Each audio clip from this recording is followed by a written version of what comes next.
Hi guys, I was supposed to have done 1 Corinthians 8 on Friday, but my dad showed up from Southern California and he's been here visiting. He got here Thursday. He wasn't expected until Friday, but he got here Thursday. So I did my Bible study on Wednesday or so, and I don't have my Bible out here. I'm outside. I have my Bible on my phone though, so I'm not going to read 1 Corinthians 8. Hopefully you have read it.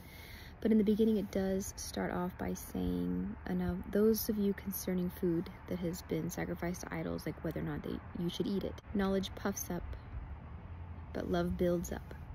And what he's saying here is, you can come at people pretty foul, like, oh my gosh, why are you concerned about food being sacrificed to idols? You know that idols are just fake little ridiculous things. Who cares if you eat the food?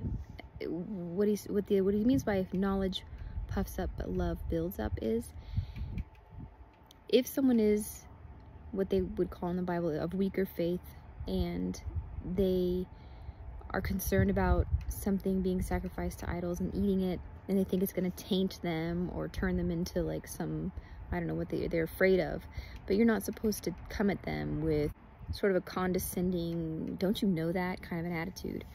You're supposed to come at them with love.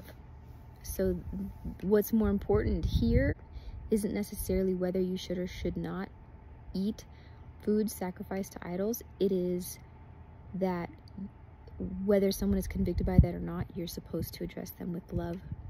And say they do have some kind of personal conviction and they don't want to eat food sacrificed by idols.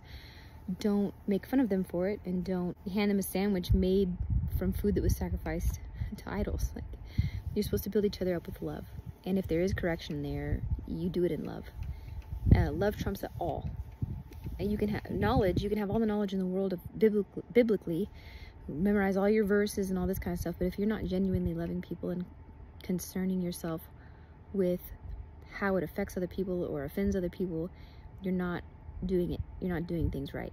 You're supposed to love your neighbor as you love yourself, right? That's what it's talking about when it's... Because back then, they would sacrifice so much food, so many animals, right? They would sacrifice so many animals. And they would sell the leftover meat in the markets or whatever. And so some people would be like, you know, they would address the people selling and they would say, has this meat been sacrificed to the idols? Is that where this came from? Is that why it's dead? Or was it hunted, you know? And they wouldn't want to eat it if it was used. The point is, whether it is okay to eat or not, it's fine to eat. But if it personally convicts you, or if your brother is personally offended by it, don't trip them up. Treat them with love, and don't let your knowledge of scripture puff you up to the point where you say, don't be silly, don't be ridiculous, and treat them in a rude way.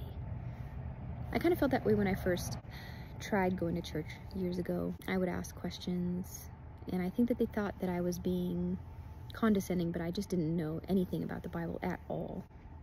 So I would ask questions that might have seemed like I was like poking fun or something, but I genuinely didn't know Jesus from God or who Moses was. And so instead of treating me with love, they definitely puffed up with some knowledge and made me feel pretty dumb, and it wasn't a nice place to be. Hi, baby.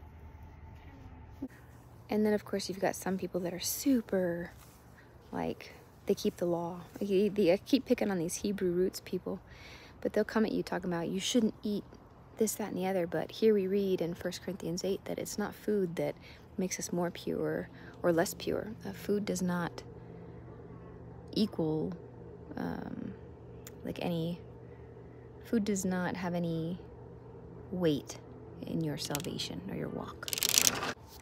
So food or whatever, should you or shouldn't you, it's really not as important as whether or not it's going to cause your brother to stumble. And that should be your biggest concern, is people that you are going to church with, people in your neighborhood, your family, or whatever. If there's something that causes them to stumble, it's not about, oh, just get over it, or whatever it is. You know, you want to love them as their faith grows and their relationship with God strengthens. It'll be easier for them to see the truth. But until then, you love them and support them and don't let them stumble.